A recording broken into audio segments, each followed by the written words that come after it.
everyone, I'm Shivani Solanki and I welcome you all to the Law वाला channel जहां पे हम deal कर रहे हैं CrPC in foundation batch.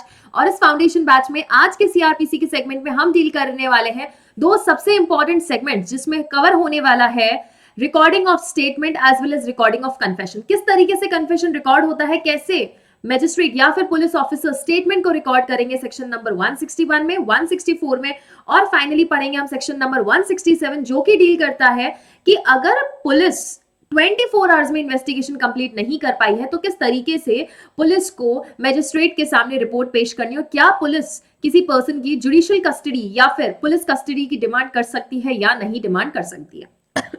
So without wasting any time let's begin with the session now. Session को start करने से पहले आई होप कि आपने जो प्रीवियस सेगमेंट में मैंने आपको पढ़ाया था स्पेसिफिकली कि इंफॉर्मेशन किस तरीके से दी जाती है, इंफॉर्मेशन को कैसे रिकॉर्ड किया जाता है, ये आपने जरूर पढ़ लिया होगा। क्योंकि जब तक हम इंफॉर्मेशन नहीं देते हैं स्टूडेंट्स, जब तक इंफॉर्मेशन नहीं दी जाएगी तब तक क्या नहीं होगा, इन्वेस्टिगेशन नहीं होगी, राइट? इन्वेस्टिगेशन होने के लिए क्या जरूरी है? इन्वेस्टिगेशन होने के लिए जरूरी है कि एक इंफॉर्मेशन दीजिए, वो कॉग्निजेबल ऑफेंस से रिलेटेड भी हो सकती है, वो नॉन कॉग्निजेबल ऑफेंस से रिलेटेड भी हो सकती है। अब जब इन्वेस्टिगेशन शुरू हुआ तो पुलिस को लगा ऐसे कुछ लोग हैं, विटनेस है ना, जो कि एक्विटेंट है ऐसी इंफॉर्मेशन से। क्या है? एक्विटेंट है ऐसी इंफॉर्मेशन से कि यस ये ऑफेंस हुआ है, तो हमें उनका स्टेटमेंट चाहिए। हमें क्या चाहिए? हमें उनका स्टेटमेंट चाहिए। तो पुलिस क्या कर सकता है? पुलिस ऐसे लोगों को बुला सकती है। क्या कर सकती है? बुला सकती है। So basically section number 160 deals with the notice. Notice दिया जा रहा है, और नोटिस देता कौन है? नोटिस दे रही है पुलिस। किसको दे रही है नोटिस? नोटिस दे रही है उन लोगों को। किसको दे रही है? ऐसे पीपल को या ऐसे पर्सन को जो कि पुलिस के ओपिनियन में क्या है, एक्विटेंट विद फैक्ट्स है। फैक्ट से एक्विटेंट है, उनको पता है कि एग्जैक्टली जिस प्लेस पे ऑफेंस हुआ वहां पे क्या हुआ था। और नोटिस कैसा रहेगा students? Notice has always to be in writing. Point number 1। Point number 2, किस लिए बुलाया जाता है ऐसे लोगों को? To examine them. और बुलाया कहां जा रहा है? पुलिस स्टेशन में बुलाया जा रहा है। बट उन्होंने कुछ एक्सेप्शंस दिए हैं कि कुछ पीपल को आप कभी भी पुलिस स्टेशन में अपियर होने को नहीं बोलने वाले, या फिर जहां पुलिस चाहे वहां अपियर होने के लिए नहीं बोला जा सकता है। कौन कौन है? ऐसा मेल पर्सन जो कि बिलो 15 ईयर्स है, ऐसा मेल पर्सन जो कि अबव 65 ईयर्स है, या फिर कोई विमेन है, या फिर फिजिकली या मेंटली डिसेबल पर्सन है। इनको हम पुलिस अपने हिसाब से अपियर होने को नहीं बोल सकती। ये दोनों कौन है? ये मेल की कैटेगरी। बाकी वुमेन चाहे कोई भी एज की हो, कभी भी उनको अपियर होने के लिए नहीं बोला जा सकता पुलिस के सामने as to the facts that she is aware about. तो उस केस में पुलिस क्या करने वाला है? तो फिर ऐसे मामले में पुलिस कहां जाएगी? या तो बोला है any place other than their residence. जहां पे वो प्लेस उन पर्संस को कन्वीनियंट लगे वहां पे पुलिस उनका स्टेटमेंट रिकॉर्ड कर सकती है। और मान लीजिए आपने स्टेटमेंट देने से रिफ्यूज कर दिया, तो अगर आपने रिफ्यूज कर दिया, सेक्शन नंबर 174 आईपीसी में ऑफेंस माना जाएगा which states that non attendance in disobedience of the order of the public servant. ऐसा किया तो 1 मंथ एंड 500 रुपीज का फाइन लग जाएगा वहां पे। तो एक बार पढ़ेंगे सेक्शन नंबर 160 क्या कहता है, point two point. Subsection 1 पढ़ रहे हैं, which says any police officer making an investigation under this chapter. कौन सा चैप्टर? Chapter number 12। क्या कर सकता है? में बाय ऑर्डर इन राइटिंग। क्या करेगा? बाय ऑर्डर इन राइटिंग, एक तरीके का नोटिस, ठीक है। Require the attendance before himself of any person being with in the limits of his own और एडजॉइनिंग स्टेशन। या तो उसके खुद के ज्यूरिसडिक्शन में, खुद के पुलिस स्टेशन के ज्यूरिसडिक्शन में रह रहा है, या कोई आसपास के पुलिस स्टेशन के ज्यूरिसडिक्शन में अगर वो पर्सन रह रहा है तो। From home, from the information given और otherwise appears to be acquainted with the facts and the circumstances of the case, such person shall attend as so required, provided no male person under the age of 15 years or above the age of 65 years or a woman or physically or mentally disabled person shall be required to attend at any place other than the place in which such male person or women reside. So basically ये उल्टा कह रहा है ना, basically कह रहा है कि और कहीं पर भी आप उनकी अटेंडेंस रिक्वायर नहीं कर सकते, not at any other place. उनके रेजिडेंस के अलावा आप उनका कहीं और स्टेटमेंट रिकॉर्ड नहीं करेंगे। वर्ड अच्छे से सुनना, require to attend at any place other than the place in which such male person और वुमेन रिसाइड्स। तो जहां पे वो रिसाइड कर रहे हैं उनके अलावा किसी और जगह पर उनका स्टेटमेंट रिकॉर्ड नहीं किया जाएगा। और सब सेक्शन 2 ने क्या बोला है? सब सेक्शन 2 ने ये बोला है स्टेट गवर्नमेंट में provide for the payment by the police officer, जो कि रीजनेबल एक्सपेंसेस क्या है? रीजनेबल एक्सपेंसेस एक पर्सन ने एक्सपेंडिचर किया है या खर्च किया है किस मामले में? पुलिस के सामने अपीयर होने के लिए, तो स्टेट गवर्नमेंट डायरेक्ट करेगा पुलिस को कि भैया वो रीजनेबल एक्सपेंसेस उस पर्सन को आप पे कर दीजिए। This is your section number 160। 160 पढ़ने के बाद हमको ये ख्याल आता होगा, क्या हमेशा हमें आंसर करना जरूरी है? क्या हमेशा हमें वो पॉइंट साइन करना जरूरी है जो कि पुलिस ने हमसे पूछा है, या वो स्टेटमेंट जब उन्होंने रिकॉर्ड किया क्या वो साइन करना जरूरी है? तो सेक्शन नंबर 162 में हम ये पढ़ने वाले, लेकिन उससे पहले हम पढ़ेंगे कुछ इंपॉर्टेंट केस लॉज जो कि सेक्शन नंबर 160 से रिलेटेड है। सुप्रीम कोर्ट ने in the case of Kamalnath versus state of Tamil Nadu ये बोला that under section 160 of CrPC a women witness may be called to give information as to the commission of a crime at other place than her residence also if it is necessary for the interest of the justice। अगर justice देने के लिए जरूरी है कि किसी women को हम क्या करें? एग्जामिन करें, उसका स्टेटमेंट रिकॉर्ड करें, तो apart from her residence also हम उसे कहीं पर भी एग्जामिन कर सकते हैं, सेक्शन नंबर 160 ने बोला है। लेकिन you see there are certain principles of natural justice, there are certain special laws made for the protection of the women, जहां में ये मेक श्योर करना है कि देर रात तक आप उसको ऐसे नहीं कहीं पुलिस थाने में बिठा के रखो, या देर रात तक उससे इन्वेस्टिगेट करो, या और टाइम्स पे आप उससे एग्जामिनेशन करें, राइट? उसको किसी और प्लेस पर भी बुलाया जा सकता है if it is in the interest of the justice. Clear point? Moving on to section number 161 जो कि कहता है examination of witness by police. 160 में हमें जिसने नोटिस दिया, हमने जिसको नोटिस दिया, जिसको ऑर्डर में इन राइटिंग में बुलाया है, कहां पर? एग्जामिनेशन के लिए, उसका स्टेटमेंट रिकॉर्ड करने के लिए, तो 161 ये कहता है दैट अब पुलिस क्या करेगी? उस विटनेस को पुलिस एग्जामाइन करेगी। कैसे करेगी एग्जामाइन? तो यहां लिखा है कि जो पुलिस ऑफिसर कैसा नहीं है, नॉट बिलो द रैंक, जो कि स्टेट गवर्नमेंट नोटिफाई करे, जो कि स्टेट गवर्नमेंट ऐसा स्पेसिफाई कर दे, वो पर्सन क्या करेगा? एग्जामाइन करेगा ऐसे पर्सन को जिसको कि फैक्ट्स या सर्कमस्टांसेस के बारे में पता है। लेकिन एग्जामिन कैसे होगा? ओरली होगा। ध्यान रखना, एग्जामिनेशन ओरली होगा, which may be reduced into writing. ये पुलिस ऑफिसर के ऊपर है कि जो एग्जामिनेशन हो रहा है बाद में उसको क्या कर सकता है? राइटिंग में नोट डाउन कर सकता है। पॉइंट नंबर 2, जिस पर्सन को हमने क्वेश्चंस किए हैं, ही शैल बी बाउंड, अच्छे से सुनना, he shall be bound to answer truly. जो क्वेश्चंस आपके सामने रखे गए हैं स्टूडेंट्स, उन क्वेश्चंस को हमें क्या करना है?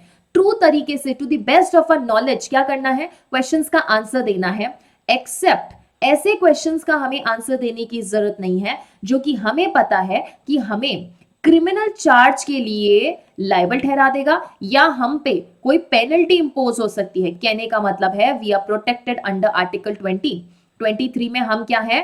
प्रोटेक्टेड हैं। हम कैसे प्रोटेक्टेड हैं? बिकॉज क्या बोला है आर्टिकल 20 क्या बोलता है कि भैया सेल्फ इंक्रिमिनेशन नहीं होगा, डबल जीओपार्डी।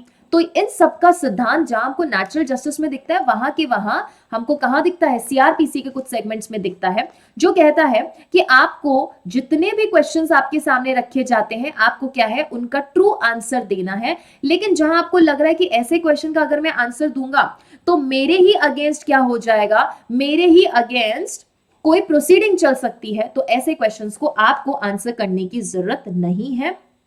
प्लस क्या किया जा सकता है? ऑडियो वीडियोग्राफ किया जा सकता है इन electronic mode. And next point आता है कि अगर स्टेटमेंट दिया जा रहा है कौन से सेक्शंस के अंडर, 354 से लेके 354 ए और डी को इंक्लूड करते हुए 376 A B B C D D A D B और E as well as section number 509, तो रेप के जितने भी ऑफेंसेस है और सेक्शन 509 में अगर कोई भी ऐसा स्टेटमेंट विमेन दे रही है तो उसको कौन रिकॉर्ड करने वाला है? विमेन पुलिस ऑफिसर रिकॉर्ड करेगी। ये सेगमेंट ध्यान रखना, क्योंकि हमने ऐसा ही सेगमेंट स्टूडेंट्स 154 में पढ़ा था कि नहीं पढ़ा था कॉग्निजेंस ऑफेंस के मामले में कि अगर ऐसी कोई इंफॉर्मेशन जो कि विमेन के अगेंस्ट ऑफेंस है उससे रिलेटेड कोई इंफॉर्मेशन दी जा रही है, प्रैक्टिकली हमें क्या करना है? जहां तक हो सके विमेन पुलिस ऑफिसर उसको रिकॉर्ड करने वाली है। और मान लो यहाँ पे आपने रिफ्यूज कर दिया कि नहीं मैं तो आंसर नहीं देता, क्या कर लोगे? section number 179 of IPC will get attracted with states that refusing to answer public servant authorized to question. जो पर्सन ऑथराइज है आपको आंसर पुट करने के लिए, अगर आपने उसको आंसर देने से रिफ्यूज कर दिया, सेक्शन नंबर 179 अट्रैक्ट हो जाता है. फटाफट से पढ़ेंगे सेक्शन नंबर 161 में क्या क्या सेगमेंट दे रखे हैं. सब सेक्शन 1 में क्या बोला है, that any police officer making investigation. So कहना है से कि ये एग्जामिनेशन कौन करता है, आयोग करता है.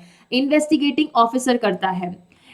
Acting on the requisition bye such officer, ठीक है, अगर स्टेट गवर्नमेंट ऐसा बता दे तो. और दूसरा बोला है may examine orally any person supposed to be acquitted with the facts and circumstances of the case. Subsection 2 क्या बोलता है, such person shall be bound to answer truly all the questions other than questions to the answer to which would have tendency to expose him to criminal charge or a penalty or forfeiture. Subsection 3 क्या बोलता है, police officer may reduce it into writing statement made in course of examination and if he does so he shall make a separate and true record of the statement. बराबर, क्योंकि ये statement आगे काम आएगा जब सेक्शन नंबर 173 में sub section 2 में chargesheet submit करेंगे तो उस वक्त हमें ये क्या करने हैं, ये सारे रिकॉर्ड्स भी आगे किसको देने हैं, मजिस्ट्रेट को पहुंचाने पड़ेंगे. तो इन सबका एक प्रॉपर रिकॉर्ड मेंटेन करने वाला है. Provided that the statement made under this subsection, जो कि राइटिंग में कर रहे हैं हम, उसको क्या करना है, ऑडियो वीडियो इलेक्ट्रॉनिक मोड से भी आप रिकॉर्ड कर सकते हैं. आगे प्रोवाइजो बोला है जो कि ऐड हुआ है 2018 से. कैसे ऐड हुआ है ये स्टूडेंट्स, ये वाला सेगमेंट 2018 से ऐड हुआ है, जो कहता है कि अगर 354 से रिलेटेड ऑफेंसेस है या ए से डी लेके या फिर रेप के ऑफेंसेस या 509 से रिलेटेड है, it shall be recorded bye a women police officer और विमेन ऑफिसर, या फिर वो कोई विमेन ऑफिसर भी हो सकती है. अब जब स्टेटमेंट्स रिकॉर्ड कर लिए यहाँ पे, तो मैंने पूछा था क्या हमें उनको साइन करने की जरूरत है, तो 162 ये कहता है no, you are not bound to sign. लेकिन उससे पहले हम पढ़ने वाले हैं दो मेजर केस लॉज, जहां पे पहला आता है Baldev Singh versus state of Punjab. Supreme Court ने ये बोला है statement recorded under section number 161 can be used in contradiction but conviction can not be done.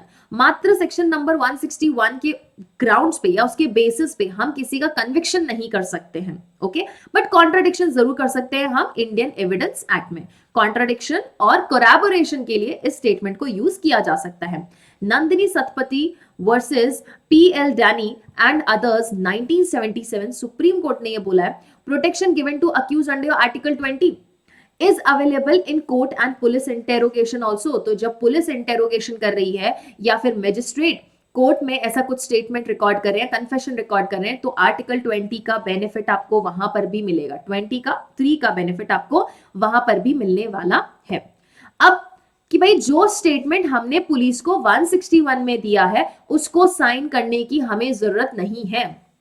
क्या नहीं है, सिग्नेचर करने की जरूरत नहीं है, ऐसा सेक्शन नंबर 162 ने क्लियरली बोल दिया. No statement made by a police to a police officer in course of the investigation. अगर उसको राइटिंग में रिड्यूस किया गया है, कैसा, अगर ऐसे स्टेटमेंट को राइटिंग में रिड्यूस किया गया है तो हमें इसको साइन करने की जरूरत नहीं है. Nor shall any statement any record whether in a police diary or otherwise be used for any purpose at any inquiry or trial in respect of any offense under investigation at the time when the statement was made. कि भाई ये जो statement आपने दिया है ये आप किसी भी स्टेज पे इंक्वायरी या ट्रायल पे क्या नहीं करेंगे, इसको यूज नहीं करने वाले हैं. लेकिन प्रोवाइजो देखो क्या बोला है, प्रोवाइजो बहुत अच्छी चीज बोलता है that any witness is called for the prosecution in such inquiry or trial whose statement has been reduced into writing. Any part of his statement if duly proved, अगर वो प्रूव हो जाता है वो statement, may be used by accused. कौन use कर सकता है उसको यूज कर सकता है accused and with the permission of the court by the prosecution. Prosecution भी यूज कर सकता है ऐसे स्टेटमेंट को कोर्ट की परमिशन के through to contradict the witness in the manner provided under section number 145. जो मैनर हमें 145 इंडियन एविडेंस एक्ट में प्रोवाइड कर रखा है, किस चीज के लिए, कॉन्ट्राडिक्शन के लिए, उस पर्पस के लिए हम ये स्टेटमेंट क्या कर सकते हैं, इस स्टेटमेंट को यूज किया जा सकता है. अन्यथा सबसेक्शन 1 ने क्लियरली बोला इस स्टेटमेंट को कहीं यूज नहीं करना है. लेकिन अगर ये स्टेटमेंट प्रूफ हो जाता है तो ये स्टेटमेंट क्या करेगा, अक्यूज्ड यूज कर सकता है या फिर प्रोसिक्यूशन यूज कर सकता है with the permission of the court, ताकि उस विटनेस को हम कॉन्ट्राडिक्ट कर सके 145 ऑफ इंडियन एविडेंस एक्ट के अंदर. कैसे भाई, तुमने तो स्टेटमेंट में ये बोला था कि आपने तो देखा था कि गाड़ी चल रही थी, लेकिन जब कोर्ट में आया, जब कोर्ट में एग्जामिनेशन किया जा रहा है, तो आप उसको कॉन्ट्राडिक्ट कर सकते हो, अरे आपने तो 161 में उस वक्त ये बोला था, अब आप ये कैसे बोल रहे हो कि गाड़ी रुकी हुई थी। क्लियर ये point? So this is how under 162 the statement can be used. Clear ये पॉइंट? सब सेक्शन 2 ये कहते हैं nothing in this section shall deem to apply to any statement falling under the provision of clause 1 of 32। 32 का 1 किससे deal करता है? Dying declaration. क्या किससे डील करता है? Dying declaration. और to effect the provisions of section number 27, मतलब सेक्शन नंबर 32 और 27 में जो हमें प्रोविजन दे रखे हैं उसके लिए 162 अप्लाई हो जाएगा। कहने का मतलब क्या, अच्छे से सुनो। सेक्शन नंबर 162 में हमने क्या बोला कि हमारा कोई भी स्टेटमेंट हमें साइन करने की जरूरत नहीं है, लेकिन 161 में जब आपने कोई स्टेटमेंट दिया है और मान लीजिए उसके बाद उस पर्सन की क्या हो जाती है? डेथ हो जाती है, तो जो उसने दिया बोला है उसको क्या माना जाएगा? उसको हम क्या मानने वाले हैं? हम उसको मानेंगे dying declaration. That is to say कि जब आपका 162 में हम बोल रहे हैं कि ऐसा स्टेटमेंट हम कहीं यूज नहीं करेंगे, लेकिन जब पर्सन की डेथ हो रही है 32 सबसेक्शन 1 में, तो स्टेटमेंट जो 161 में दिया गया है हम उसको डाइंग डिक्लेरेशन मानेंगे, मतलब it will B admissible. Section number 27 of Indian evidence act में क्या होता है? अगर कोई पर्सन पुलिस की कस्टडी में है, पुलिस की अथॉरिटी के अंडर है, और उस वक्त वो कोई इंफॉर्मेशन देता है जिससे कि पुलिस फर्दर डिस्कवरी करती है, तो उस डिस्कवरी की एक्सटेंट तक क्या होने वाला है? सेक्शन नंबर 161 और 162 वैलिड रहने वाला है। मान लीजिए पुलिस स्टेशन में व्यक्ति था और उसने बोला कि हाँ मैंने चाकू से मर्डर करके अलमीरा में छुपा रखा है, तो अलमीरा में अगर वो चाकू मिल जाता है तो उस हद तक वो स्टेटमेंट रेलेवेंट रहने वाला है, क्योंकि वो स्टेटमेंट प्रूफ हो गया ना, वो चाकू हमें मिल गया है, जो स्टेटमेंट हमने दी है उससे फर्दर डिस्कवरी हो चुकी है, तो जब डिस्कवरी हो चुकी है तो सेक्शन नंबर 161 रेलेवेंट रहेगा। अदरवाइज सेक्शन नंबर 161 को हम इंक्वायरी या ट्रायल में यूज नहीं करने वाले हैं। क्लियर है पॉइंट? चलिए आगे चलेंगे, जहां पे हमें सेक्शन नंबर 163, अच्छा 163 भी पढ़ लेंगे स्टूडेंट्स। 163 ये क्या कहता है कि जब भी ऐसा कोई स्टेटमेंट रिकॉर्ड किया जा रहा है तो section number 24 of Indian evidence act के तहत जो प्रोविजन दे रखा है कि कोई भी इंड्यूसमेंट नहीं करना है, या हमने क्या नहीं करना है? थ्रेट नहीं करना है, ताकि मेक श्योर किया जाए कि जो स्टेटमेंट पर्सन दे रहा है वो कैसे दे रहा है? वो वॉलंटरी दे रहा है। बराबर ये चीज। तो सेक्शन नंबर 161 में हमने देखा कि पुलिस कैसे स्टेटमेंट रिकॉर्ड कर रहा है। 164 में अब हम ये देखेंगे कि कन्फेशन कैसे रिकॉर्ड होते हैं। क्या कैसे रिकॉर्ड होता है? कन्फेशन कैसे रिकॉर्ड होता है? यहां से बहुत बार सवाल आते हैं और स्टूडेंट कई बार क्या कर लेते हैं? गलत आंसर मार्क करके आ जाते हैं, चाहे वो हमारे मैजिस्ट्रेट के पावर से रिलेटेड हो, मैनर ऑफ रिकॉर्डिंग कन्फेशन हो, चाहे 281 हो। तो ये सारे सेगमेंट्स अभी हम डील करने वाले हैं। 281 ऑफ सीआरपीसी भी पढ़ेंगे जो कि हमारे कन्फेशन के पॉइंट से रिलेटेड है। तो सबसे पहले समझो कि कन्फेशन रिकॉर्ड कौन कर सकता है? Who can record it? तो इसका आंसर है कि मेट्रोपॉलिटन मैजिस्ट्रेट और judicial magistrate can record the confession. या तो इनके पास ज्यूरिसडिक्शन हो सकता है या विदाउट ज्यूरिसडिक्शन। अगर मान लो उनके पास ज्यूरिसडिक्शन नहीं है, पता चला कि अरे ये तो मैटर कोर्ट ऑफ सेशन के द्वारा ट्राइबल है, तो भी मैजिस्ट्रेट क्या करेगा? कन्फेशन को रिकॉर्ड करेगा और उसके बाद कोर्ट ऑफ सेशन को क्या कर देगा? मैटर को कमिट कर देगा। हम पढ़ेंगे अभी सेक्शन नंबर 190 आगे के आने वाले केसेस में, आगे के आने वाले मैटर्स में 190 पढ़ेंगे, 193 पढ़ेंगे, जहां पे केस को क्या किया जा रहा है? कमिट किया जा रहा है। ओके। मैजिस्ट्रेट क्या कर सकते हैं? दो चीजें रिकॉर्ड कर सकते हैं मैजिस्ट्रेट, एक तो कन्फेशन रिकॉर्ड कर सकते हैं या फिर स्टूडेंट स्टेटमेंट रिकॉर्ड कर सकते हैं। अब दोनों में फर्क समझो, फर्क क्या है? कन्फेशन कौन देता है? कन्फेशन वो देता है ना जो कि अक्यूज पर्सन है, मतलब वो क्या करता है? अपना स्टेटमेंट या अपना गिल्ट एक्सेप्ट करता है। स्टेटमेंट किसका? स्टेटमेंट विटनेसेस का। विटनेस ने अगर कोई स्टेटमेंट दिया तो मैजिस्ट्रेट उसको भी रिकॉर्ड कर सकते हैं। Very important, during when, pre में सवाल आता है और आप गलत मार्क करके आ जाओगे। कब ऐसा कन्फेशन या स्टेटमेंट रिकॉर्ड होता है 164 के अंडर स्टूडेंट्स? तो इट इज ड्यूरिंग इन्वेस्टिगेशन। अच्छे से सुनना और ऐसे ही आपने लिखना है, during investigation and before the commencement of inquiry और ट्रायल। इंक्वायरी या ट्रायल स्टार्ट हो उससे पहले कन्फेशन और स्टेटमेंट को अगर मैजिस्ट्रेट रिकॉर्ड करना चाहते हैं तो कर सकते हैं। साथ ही साथ क्या बोला है? द कोर्ट और द कन्फेशन या स्टेटमेंट को क्या किया जा सकता है? ऑडियो या वीडियोग्राफ में भी रिकॉर्ड किया जा सकता है। एंड अगर मैजिस्ट्रेट को उचित लगे तो क्या बोला जा सकता है? अक्यूज्ड का एडवोकेट भी प्रेजेंट हो तो अक्यूज के एडवोकेट के प्रेजेंस में कन्फेशन या स्टेटमेंट को रिकॉर्ड किया जा सकता है। Now the important point comes is conditions for recording. Conditions for recording confession. कैसे कन्फेशन रिकॉर्ड किया जाता है सेक्शन नंबर 164 में? सबसे पहले what is to be done, सबसे पहले मैजिस्ट्रेट इन्फॉर्म करेंगे, किसको इन्फॉर्म करेंगे? The person who is making the confession, that अगर आपने कन्फेशन दिया it will be use against you, आपके अगेंस्ट यूज होने वाला है। दूसरा, मैजिस्ट्रेट क्या कर सकते हैं? रिफ्यूज कर सकते हैं स्टेटमेंट को रिकॉर्ड करने के लिए, कन्फेशन को रिकॉर्ड करने के लिए, अगर उन्हें लगता है कि ये कन्फेशन कैसा है? इनवॉलंटरी है, इनवॉलंटरी कन्फेशन है, उस पर्सन ने किसी दबाव में आके कन्फेशन दिया है। एंड मैजिस्ट्रेट क्या कर सकते हैं? एक्सेप्ट कर सकते हैं, अलाउ कर सकते हैं ऐसे कन्फेशन को रिकॉर्ड करने के लिए, अगर उन्हें लगता है कि कन्फेशन कैसे दिया गया है? वॉलंटरी कन्फेशन दिया गया है। कैसे कन्फेशन दिया गया है? वॉलंटरी कन्फेशन दिया गया है। एंड अगर कोई पर्सन अनविलिंग है, मतलब कि वो अपना कन्फेशन रिकॉर्ड नहीं करना चाहता है, तो इस ग्राउंड पे हम उसे डिटेन नहीं कर सकते। Not to be detained in custody, कि भैया तुम तो कन्फेशन दे ही नहीं रखे हो, तो हम तुम्हें क्या करेंगे? कस्टडी में डिटेन करेंगे, नॉट अलाउड। और नेक्स्ट पॉइंट बोला है कि जब भी कन्फेशन रिकॉर्ड किया जाएगा आपको सेक्शन नंबर 281 ऑफ सीआरपीसी को कंप्लाई करना पड़ेगा। अब 281 क्या है स्टूडेंट्स? 281 बेसिकली हमें एसेंशियल्स बता रहा है कि किस तरीके से कन्फेशन को रिकॉर्ड करना है, किस तरीके से कन्फेशन को रिकॉर्ड करना है। कहने का मतलब यह है कि 281 में हमें मेमोरेंडम के बारे में बता रखा है। क्या बता रखा है? प्रॉपर मेमोरेंडम के बारे में बता रखा है। एक और इंपॉर्टेंट चीज बोली गई है कि जिसका हम कन्फेशन रिकॉर्ड कर रहे हैं, अगर वो फिजिकली या मेंटली डिसेबल्ड पर्सन है, क्या है? फिजिकली या मेंटली डिसेबल्ड पर्सन है, तो मैजिस्ट्रेट उस वक्त क्या कर सकते हैं? इंटरप्रेटर या फिर स्पेशल एडुकेटर, क्या कर सकते हैं? इंटरप्रेटर या स्पेशल एडुकेटर का असिस्टेंस ले सकते हैं।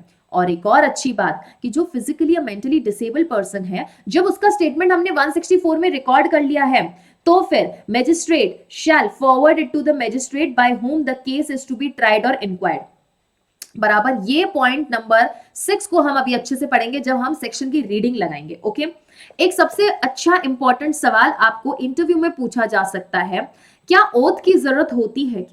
क्या ओथ की जरूरत है सेक्शन नंबर 164 में जब हम कन्फेशन रिकॉर्ड कर रहे हैं तब, और जब हम स्टेटमेंट रिकॉर्ड कर रहे हैं तब?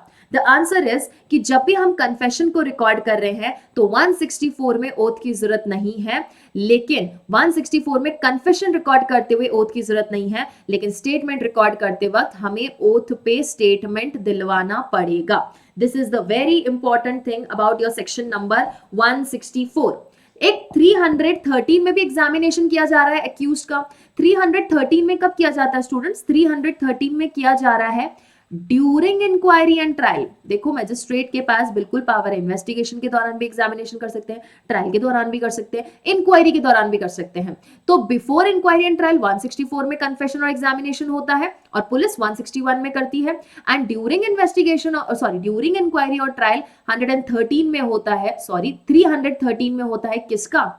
अक्यूज का। अक्यूज का एग्जामिनेशन हो रहा है। ठीक है, एक बार 313 भी देख लेंगे हम। ओके, हेडिंग पढ़ लेंगे सिर्फ, power to examine the accused. किसका पावर है? यहाँ पे पावर है हमारे कोर्ट का, किसी भी स्टेज पे क्या कर सकता है? स्टेटमेंट या फिर उस पर्सन को एग्जामिन कर सकते हैं। सेक्शन नंबर 164 पढ़ेंगे अच्छे से, मैं 218 को भी अभी कवर करवाऊंगी। ओके, सब सेक्शन 1 ये कहता है एनी मेट्रोपॉलिटन मैजिस्ट्रेट और judicial magistrate whether he has jurisdiction और not in the case record any confession or statement made to him in course of the investigation, बराबर, under this chapter at any time afterwards but before the commencement of inquiry and trial। inquiry और trial commence हो उससे पहले statement को record करना होगा। provided that the confession or the statement made under the subsection may also be recorded by audio videograph and means in the presence of the advocate of the person accused of the offense। Next proviso बोला है no confession shall be recorded by police officer on whom any power of magistrate has been conferred। कोई भी police officer कभी भी confession record नहीं करेगा even if उसके ऊपर मैजिस्ट्रेट के पावर्स कॉन्फर कर रखे हैं। तो सबसेक्शन 2 ने बोला है magistrate before recording the confession ये सारी कंप्लायंस करने वाले हैं। That explain the person that he is not bound to make the confession and that if he does so it will be or it may be used as evidence against him. उसको as a evidence use किया जा सकता है. word क्या है? may use किया गया है. magistrate shall not record any confession unless the person making it has reason to believe that it is made voluntary. अगर voluntary है तो record करेंगे, अगर unvoluntary है that is involuntary है तो record नहीं करेंगे. subsection 3 ये कहता है that if he is not willing to make the confession, magistrate shall not authorize him to be detained into the police custody. Police custody में हम उसे नहीं भेजेंगे. Subsection 4 कहता है any confession recorded in the manner provided under 281 and shall be signed by the person making the confession. The magistrate shall make the memorandum at the foot, जो कि आपको एग्जाम्पल दे रखा है. मतलब यहाँ पे जो पर्सन कन्फेशन दे रहा है वो साइन करेगा और मैजिस्ट्रेट क्या करेंगे? मेमोरेंडम बनाने वाले हैं. मेमोरेंडम बनाएंगे at the foot of the record. जिस रिकॉर्ड में कन्फेशन को लिखा गया उसके नीचे मेमो लगाएंगे. मतलब नीचे मैजिस्ट्रेट क्या लिखने वाले? I have explain to this particular person that is not bound to make confession. मतलब कि जब भी वो पर्सन कन्फेशन दे रहा है तो उसके नीचे मैजिस्ट्रेट एक पैराग्राफ लिखेंगे कि मैंने इस पर्सन को इन्फॉर्म कर दिया है कि ये ऐसा कन्फेशन अगर देंगे तो इनके अगेंस्ट ऐसा कन्फेशन यूज हो सकता है, इनको वॉलंटरी देना है और इन्होंने वॉलंटरी दिया. ऐसा अपने साइड से मेमोरेंडम मैजिस्ट्रेट को लिख के देना है नियर दी और अंडर द रिकॉर्ड. सबसेक्शन 5 ये बोलता है any statement other than confession. मतलब कि स्टेटमेंट की बात की जा रही है. Shall be recorded in such manner for the recording of the evidence in the opinion of the magistrate best fitted to the circumstances, and the magistrate shall have power to administer the oath to the person whose statement is so recorded. So जब magistrate के सामने हम before inquiry और before trial जा रहे तब magistrate statement record करते हुए हमें क्या बोल सकता है? बोलिए गीता पे हाथ रख के कसम खा के कहता हूं, गीता पे हाथ रख के कहिए कि जो कहूंगा सच कहूंगा. तो वहां पे आपसे ओथ दिलवाई जा सकती है. देन आपको प्रोवाइजो में that is 5A not proviso 5A जो कि ऐड हुआ है 2013 से. क्या बोला गया यहाँ पे कि जितने भी हमारे सेक्सुअल असॉल्ट या फिर स्टॉकिंग वॉयरिज्म के ऑफेंस है या फिर रेप के ऑफेंस है shall be recorded as soon as the commission of the offence is brought to the notice of the police. जैसे ही पुलिस को इत्तला मिलती है कि वुमेन के अगेंस्ट ऐसा कोई ऑफेंस हुआ फटाफट से आपको 164 का कंप्लायंस करना पड़ेगा. एंड प्रोवाइजो में क्या बोला कि जो पर्सन मेंटली या फिजिकली डिसेबल है उसकी लिए हम स्पेशल एडुकेटर या इंटरप्रेटर की असिस्टेंस लेने वाले हैं. और आगे बोला है that if the person making statement is temporarily और परमानेंटली डिसेबल तो उसको क्या कर सकते हैं? हम वीडियोग्राफ भी कर सकते हैं. इसको हम वीडियोग्राफ भी कर सकते हैं. और एक चीज बोली है जो रेप से रिलेटेड ऑफेंसेस हैं या स्टॉकिंग हो गया, वॉयरिज्म हो गया, सेक्सुअल असॉल्ट हो गया, इनसे रिलेटेड कोई ऑफेंस है, मैं बी पॉइंट पढ़ रही हूं, who is temporarily or mentally disabled. तो ऐसी women के अगेंस्ट ऑफेंस हुआ है और वो भी क्या है? मेंटली या फिजिकली डिसेबल्ड पर्सन है. तो अच्छे से सुनो. Shall be considered a statement in lieu of chief examination, that is examination in chief under section 137 of Indian Evidence Act, and the maker of the statement can be cross examined on such statement without the need of recording the statement at this time of trial. जिस women ने already ये statement दे दिया है 164 में जो कि mentally और physically disabled है और जिसके अगेंस्ट जो मेंशन्ड ऑफेंसेस है वो हो रखे हैं तो हमें वापस से उसको 137 में एग्जामिन करने की जरूरत नहीं है. हम डायरेक्टली उसको क्रॉस एग्जामिन कर सकते हैं. कहां पर? ट्रायल में. बराबर. And subsection 6 is magistrate recording the confession or statement shall forward it to the magistrate by whom it is to be inquired or tried. जो मैजिस्ट्रेट को पावर नहीं है मैटर को ट्राई करने का वो ये सारा कन्फेशन और स्टेटमेंट रिकॉर्ड करके उन मैजिस्ट्रेट को दे देंगे जिनके पास एक्चुअली पावर है. क्लियर है? चलिए moving on to next segment जो कि एक इंपॉर्टेंट केस लॉ है that is Ravindra Kumar Pal alias Dara Singh versus republic of India 2011. इन्होंने बेसिकली 164 के एसेंशियल एलिमेंट्स बताए कि किस तरीके से 164 का स्टेटमेंट रिकॉर्ड करना है या क्या उसका मेजर ऑब्जेक्टिव है वो आपको फॉलो करना है. तो it says that section number 164 must be complied not only in its form but essence too. Essence मतलब जो 164 का ऑब्जेक्टिव है वो पर्पस भी फुलफिल होना चाहिए जब आप स्टेटमेंट या फिर कन्फेशन को रिकॉर्ड कर रहे हैं. जब भी आप प्रोसीड करेंगे ऐसा कन्फेशनल स्टेटमेंट रिकॉर्ड करने के लिए you have to make sure या आपको एक सर्च करनी पड़ेगी from the accused as to the custody. Inquiry must be made from accused as to the custody from which he was produced. कि भैया कहां से आ रहे हो, कहां से लाया जा रहा है तुमको, कैसा ट्रीटमेंट तुमको दिया गया था पुलिस द्वारा जब तुम पुलिस की कस्टडी में थे. Fourth point says that magistrate should ask the accused कि ये ऐसा स्टेटमेंट क्यों देना चाहते हैं. Maker should be given sufficient time for reflection. Reflection मतलब रिकंसिडर करने के लिए कि मुझे ऐसा स्टेटमेंट देना है या नहीं देना है. ही should B ensure protection from any sort of apprehension. किसी भी तरह का एप्रीहेंशन या टॉर्चर उस पर्सन को नहीं होना चाहिए जो कि स्टेटमेंट दे रहा है या फिर कन्फेशन दे रहा है. जुडिशियल कन्फेशन अगर वॉलंटरी नहीं दिया गया है तो वो अनरिलायबल होगा. जुडिशियल कन्फेशन वो कन्फेशन है जो कि जज के सामने, मजिस्ट्रेट के सामने दिया जा रहा है. और अगर कन्फेशन रिट्रैक्टेड वाला है तो फिर उस रिट्रैक्टेड कन्फेशन के ग्राउंड्स पे conviction can not be based. Retracted confession वो होता है स्टूडेंट्स जो कि मैंने अभी दिया लेकिन बाद में पलट रही हूं, बाद में कुछ और बोल रही हूं. I have retracted my self. Okay, मतलब एक तरीके का हॉस्टाइल विटनेस ना होके आप क्या कर रहे हो, हॉस्टाइल विटनेस में भी क्या होता है बाद में बदल जाता है, लेकिन यहाँ विटनेस की बात नहीं हो रही, यहाँ उस पर्सन की बात हो रही है, अक्यूज की बात हो रही है जिसने पहले कन्फेस किया लेकिन अब कुछ और बोल रहा है. तो ये क्या हो जाता है, रिट्रैक्टेड कन्फेशन. अगर हमने 164 का नॉन कंप्लायंस किया, it goes to the roots of magistrate jurisdiction to record the confession and render the confession as unworthy of credit. अगर 164 का कंप्लायंस प्रॉपर्ली नहीं हुआ है तो ये माना जाएगा कि भैया मैजिस्ट्रेट तुमको तो ज्यूरिसडिक्शन ही है, तुमने अपना ज्यूरिसडिक्शन या जो तुमको पावर्स थे वो तुमने प्रॉपर्ली एक्सरसाइज नहीं किए हैं, और ऐसा कन्फेशन जो रिकॉर्ड किया गया है it will be deemed to be unworthy of credit. मतलब उसमें कोई क्रेडिट नहीं माना जाएगा, माना नहीं जाएगा कि भाई ये सही तरीके से लिया गया, उसकी कोई वैल्यू नहीं रहने वाली है. At the time of recording the statement of accused no police officer shall be present, ताकि ये मेक श्योर कर सके कि वो पर्सन डरे नहीं या पुलिस का इन्फ्लुएंस नहीं था उस पर. अगर को अक्यूज ने कोई कन्फेशन दिया है उसको हम वीक टाइप ऑफ एविडेंस मानने वाले हैं. एंड यूजुअली कोर्ट ये रिक्वायर करेगा, किस चीज की रिक्वायरमेंट है कोर्ट को, कि उन्हें कोलैबोरेट करना पड़ेगा कन्फेशनल स्टेटमेंट को before convicting the accused person on that statement. किसी भी पर्सन ने अगर कोई कन्फेशन दिया है तो पहले हमें उस कन्फेशन को क्या करना पड़ेगा स्टूडेंट्स, कोलैबोरेट करना पड़ेगा. कोलैबोरेशन करने के बाद ही हम उसके बेसिस पे क्या कर सकते हैं, किसी पर्सन को गिल्टी ठहरा सकते हैं. ओके, अब जब स्टेटमेंट रिकॉर्ड हो गया है, अब जब हमने स्टेटमेंट और कन्फेशन रिकॉर्ड कर लिया है और पुलिस को ये पता चला कि भाई हमारी इन्वेस्टिगेशन तो 24 आवर्स में कंप्लीट नहीं हो सकती, हमारी इन्वेस्टिगेशन 24 आवर्स में कंप्लीट नहीं हो सकती, तो उनको एक रिपोर्ट सबमिट करनी पड़ेगी. किसको, मैजिस्ट्रेट को. क्या रिपोर्ट सबमिट करेंगे कि हम 24 आवर्स में क्या नहीं कर पा रहे हैं, अपनी इन्वेस्टिगेशन को कंप्लीट नहीं कर पा रहे, तो हमें थोड़ा और समय चाहिए और ये अक्यूज हमें अपनी कस्टडी में चाहिए. किसमें चाहिए, ये अक्यूज हमें अपनी कस्टडी में चाहिए. तो भैया जब आपको कस्टडी में चाहिए तो कितने टाइम तक के लिए रख सकते हैं हम उस पर्सन को उस जुडिशियल कस्टडी या पुलिस कस्टडी में, ये डील करता है हमारा सेक्शन नंबर 167. 167 ये कहता है जब इन्वेस्टिगेशन 24 आवर्स में कंप्लीट नहीं हुई तो पुलिस क्या करेगी students, police is going to give the copy of entry to the nearest magistrate. Nearest magistrate को कॉपीज देंगे किसकी, वो रिकॉर्ड की कि these are the reasons due to which we are not able to complete the investigation in 24 hours.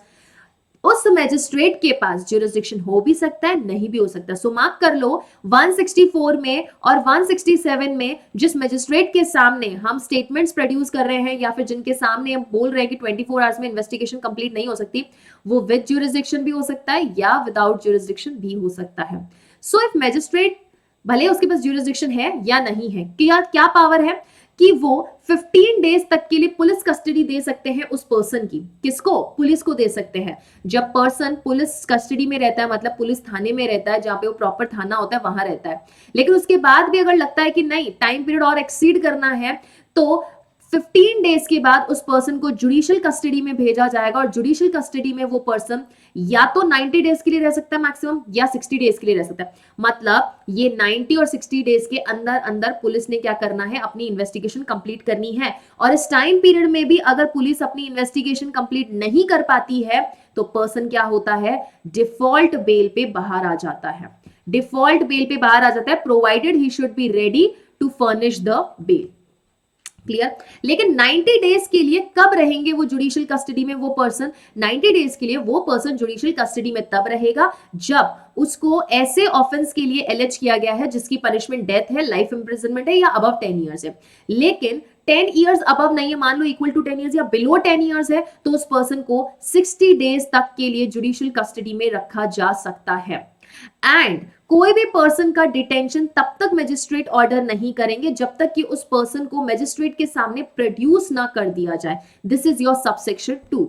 And हमने बोला कि हम क्या कर सकते हैं, नियरेस्ट जुडिशियल मैजिस्ट्रेट से ऐसा ऑर्डर करवा सकते हैं, but judicial magistrate second class के पास बिल्कुल भी पावर नहीं है कि वो ऐसा डिटेंशन ऑर्डर कर सके until and unless they are empowered by high court. जब तक हाई कोर्ट ऐसा एम्पावरमेंट नहीं दे दे जुडिशियल मैजिस्ट्रेट सेकंड क्लास को, तब तक वो क्या नहीं करेंगे, ऐसा ऑर्डर नहीं देंगे पर्सन की डिटेंशन से रिलेटेड।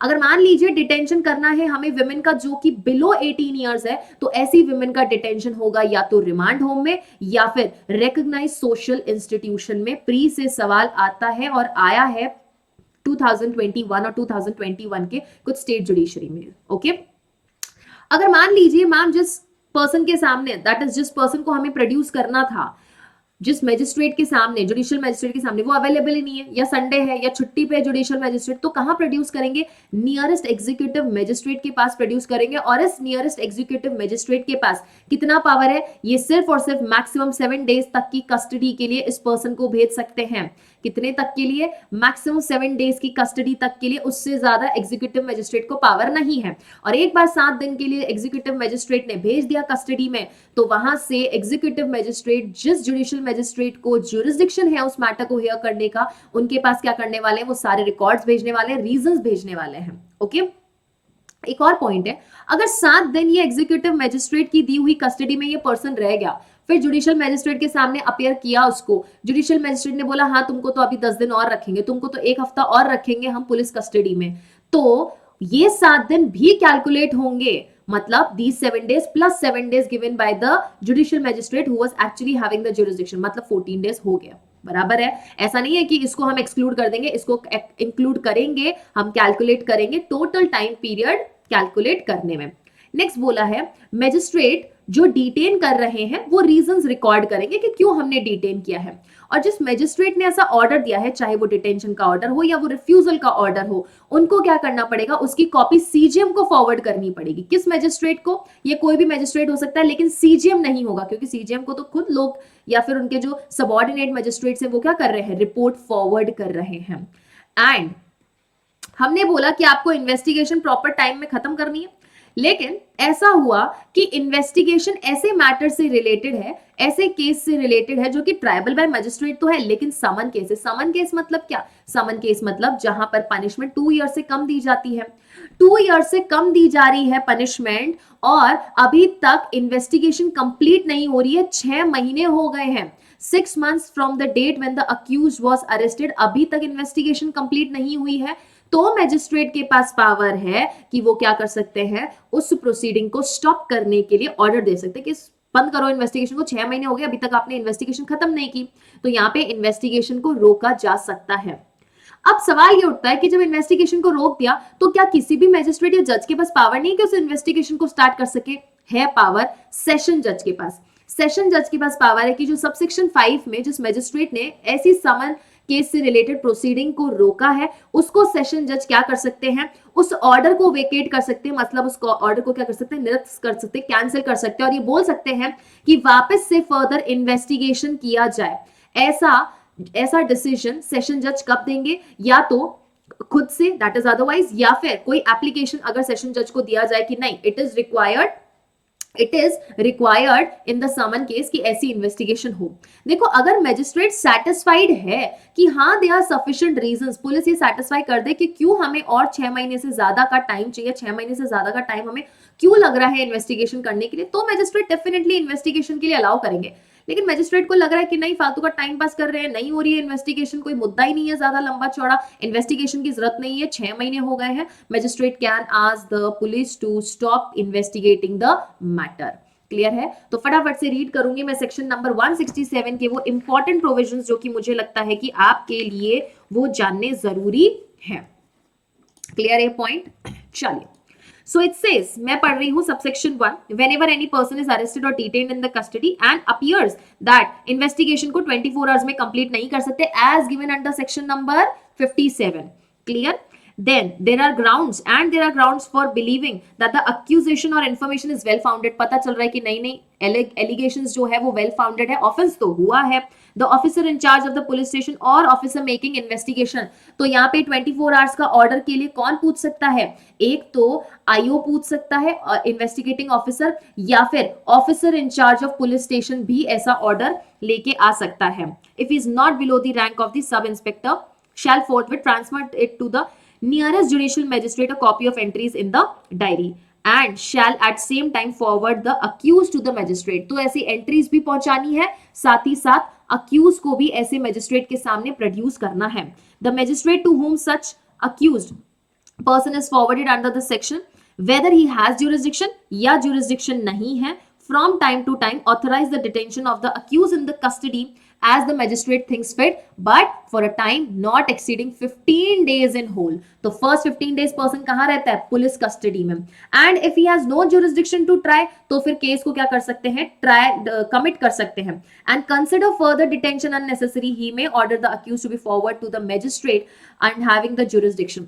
जिस मैजिस्ट्रेट के पास इन्होंने रिपोर्ट भेजी, उस मैजिस्ट्रेट को जुरिस्डिक्शन नहीं है, लेकिन लग रहा है कि 15 दिन से ज्यादा इस पर्सन को हमें डिटेन करने की जरूरत ही नहीं है, और उस मैजिस्ट्रेट के पास पावर भी नहीं है उस मैटर को ट्राई करने का, तो मैजिस्ट्रेट उस अक्यूज को क्या कर देंगे? वहां फॉरवर्ड कर देंगे जिस मैजिस्ट्रेट के पास ज्यूरिसडिक्शन है. लेकिन provided the magistrate may authorise the detention of the accused person otherwise than in the custody of police. मतलब ये जो 15 डेज की कस्टडी थी वो कहां थी? वो पुलिस में थी. पुलिस में 15 डेज की कस्टडी के अलावा भी मैजिस्ट्रेट अक्यूज को कस्टडी में दे सकता है beyond the period of 15 days if he is satisfied कि एडिक्वेट ग्राउंड एग्जिस्ट कर रहे हैं. But no magistrate shall authorise the detention for total period exceeding point number 1. क्या बोला? 90 डेज जहां पे investigation relates to offence punishable with death, LI, और not less than 10 years and 60 days in offense in investigation relating to other offenses. मतलब for offense for term not less than 10 years, मतलब 10 साल से कम नहीं है यहाँ पे. तो 10 साल से जितने भी कम मैटर्स हैं उनकी इन्वेस्टिगेशन अगर हो रही है तो वहां पे जुडिशियल कस्टडी में एक अक्यूज को 60 डेज से ज्यादा के लिए नहीं भेजा जा सकता है. 15 + 90 होगा या फिर 15 + 60 होगा. ठीक है, क्लियर है? No magistrate shall authorize the detention of the custody unless the accused is produced before it. Okay. Next बोला है C point, बोला है C clause, बोला है no magistrate of second class who is not empowered by high court ऐसा detention का order नहीं देने वाले हैं. Okay. एक और प्रोवाइजो पढ़ रही हूं मैं, that further that in case जो विमेन बिलो 18 ईयर्स है तो उसको कहाँ हमें प्रोड्यूस करना है या कहाँ उसका डिटेंशन होने वाला है? इन दी रिमांड होम और रिकॉग्नाइज सोशल इंस्टीट्यूशन. लेकिन 2A क्या कहता है जो कि ऐड हुआ है 1978 से, 1978 में ऐड हुआ है. बोला है the officer in charge of police station और officer making investigation that is IO not below rank of sub inspector where judicial magistrate is not available transmit it to the nearest magistrate on home the powers of JM और MM has been conferred. ऐसे executive magistrate के सामने हम produce करेंगे जिसको कि JM या फिर एमएम मेट्रोपॉलिटन मैजिस्ट्रेट के पावर्स कॉन्फर कर रखे हैं. And executive magistrate may, for the reasons to be recorded in writing, authorize the detention of the accused person for a term not exceeding 7 days in aggregate. And on expiry of the period of so detention, the accused person shall be released on bail.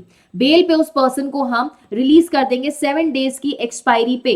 And where the order of such further detention is made, अब ये order आ गया कि नहीं उसको तो और further detention करना पड़ेगा हमें. The period during which the accused was detained in the custody under the order made by executive magistrate. तो executive magistrate के order के अंदर जब वो 7 दिन रह चुका है custody में, shall be taken into account in computing the time period given under your paragraph A. तो ए पैराग्राफ में चाहे वो 90 डेज हो या 60 डेज हो या फिर 15 डेज का मामला, उस मामले में हम 7 डेज को भी कैलकुलेट करने वाले हैं. क्लियर है पॉइंट? ओके. नेक्स्ट बोला है provided that before the expiry of the period the executive magistrate shall transmit to the nearest judicial magistrate. क्या वो सारे रिकॉर्ड्स ट्रांसमिट करने वाले हैं? Copies of the entries in the diary of the case which was transmitted to him by the officer in charge या फिर officer that is investigating officer. Subsection 3 ने क्या बोला है कि वो रीजंस रिकॉर्ड करने वाले. सबसेक्शन 4 ने बोला है any magistrate other than CJM क्या करेंगे? उन कॉपीज को फॉरवर्ड करने वाले हैं सीजीएम के पास। एंड पॉइंट नंबर 5 में हमने इन्वेस्टिगेशन रोकने की बात की है। एंड सब सेक्शन 6 में हमने बात की है कि सेशन जज के पास पावर है कि वो क्या कर सकते हैं, ऐसे ऑर्डर को वेकेट कर सकते हैं जिसके थ्रू इन्वेस्टिगेशन को रोका जा रहा था। तो ये था 167। आई होप आपको टाइम पीरियड वगैरह सब कुछ अच्छे से समझ आया होगा। हमने सेक्शन नंबर 164 जब पढ़ा था तो उसके साथ हमको 281 की भी बात की थी। हमने क्या बोला था कि 281 का भी कंप्लायंस करना पड़ेगा आपको जब एक मैजिस्ट्रेट कन्फेशन रिकॉर्ड कर रहे हैं। 281 में एग्जामिनेशन कौन कर रहा है, मेट्रोपॉलिटन मजिस्ट्रेट, जुडिशियल मैजिस्ट्रेट या फिर कोर्ट ऑफ सेशन कर रहे हैं। तो उनको ये मेक श्योर करना है कि जब भी वो कन्फेशन रिकॉर्ड कर रहे हैं तो एक मेमो बनाएंगे किसका, अक्यूज के एग्जामिनेशन का। एक मेमो बनाएंगे किसका, अक्यूज के एग्जामिनेशन का। और साथ ही साथ जब भी ऐसा मेमो बनाया जा रहा है स्टूडेंट्स, तो हमें क्या करना है, ये मेक श्योर करना है कि मैजिस्ट्रेट भी उसको साइन करे। और जब ऐसे रिकॉर्ड को साइन किया जा रहा है, it will form a part of complete record in the proceeding. ये मेमो या फिर हम बोले रिकॉर्ड किसकी लैंग्वेज में होगा, कोर्ट की लैंग्वेज में होगा। 272 के साथ पढ़ेंगे, section number 272। It shall be shown and read to the accused. Accused को दिखाया जाएगा, भैया तुमने ऐसी ऐसी चीज लिखी है, पढ़ के सुनाया जाएगा कि तुमने ये बोला है और हमने ये लिखा है। It shall be signed by accused also, क्योंकि वो कन्फेशन दे रहा है तो उसको भी साइन करने की जरूरत है। And it shall be certified by magistrate that the examination of accused was done is in presence. Magistrate बोलेंगे कि इस अक्यूज का जो एग्जामिनेशन है वो हमारी प्रेजेंस में हुआ है, हमने प्रॉपरली उसको अटेंड किया है और कोई भी ऐसा इंड्यूसमेंट जो है वो इस पर्सन पे नहीं किया गया है। तो ये सारा सेगमेंट है। जब भी आप कन्फेशन से रिलेटेड मैटर को लिखेंगे तो आपको मेंस में, तो आपको सबसे पहले कन्फेशन क्या होता है ये बताना है। उसके बाद आप सीआरपीसी में कन्फेशन के बारे में बताएंगे, that is under your 164 and 281। ये चीजें लिखेंगे। आप 163 के बारे में भी लिखेंगे और अगर आपको statement of recording of the statement के बारे में बोला है तो 162 भी लिखने वाला, सॉरी 161 एंड 162 ये सब लिखेंगे। और मान लीजिए जब आपको ये सारी चीजें बोली जा रही है कि आपको ये सब लिखना है, तो आपको वहां पे केस लॉज भी मेंशन करने होंगे। ये चीज आपको मेक श्योर करनी है। एक और पॉइंट आपको यहाँ पे मेंशन करना है, जब देखो आप 164 और 162 की बात करोगे तो नो डाउट आपका section number 32 subsection 1 and 27 of Indian evidence act तो आ ही जाएगा। बट यू कैन मेंशन कि सीआरपीसी के अलावा इंडियन एविडेंस एक्ट में सेक्शन नंबर 24 से लेके 30 तक हमें कन्फेशन के बारे में बता रखा है। तो 27 क्या बात करता है, डिस्कवरी वगैरह, इनके बारे में थोड़ा सा जरूर आपको मेंशन करना पड़ेगा, तब तो आपको अच्छे नंबर मिलेंगे। नाउ व्हेन यू सी कि मैम आंसर लिखना कैसे, तो आपको एज इट इज बेरेट की लैंग्वेज नहीं लिखनी है, आपको सिंपल वन लाइनर जैसे हमने यहाँ पे लिखे हैं। आप मेक श्योर कीजिए कि आप वहां पे चार्ट ज्यादा ना बना के आए, लेकिन आपको क्या करना है, वहां पे अपना आंसर इस तरीके से फॉर्म करना है दैट आपकी बेरेट के कीवर्ड्स भी सिलेक्ट हो जाए और आपने जो चार्ट में जो चीजें लिखी है वो भी वहां पे सिंप्लीफाई करके आप लिख पाए। ओके तो ये बेसिकली शॉर्ट नोट्स क्यों बना रहे हैं हम साथ में, या फिर चार्ट्स क्यों बना रहे हैं, ताकि it becomes easy for you to recall the points that we have studied under any provisions of any of the major laws. So I hope you all have enjoyed this session. यहाँ पे हमारा finish होता है section number 161 से लेके 167 तक के important provisions. Next segment पे हम डील करेंगे स्पेसिफिकली चार्जशीट और पुलिस डायरी को अच्छे से डील करेंगे, that is section number 172 and 173. So that was all from my side in today's session. I hope you all have enjoyed this session. Now we will meet in another new session. Till then, thank you so much.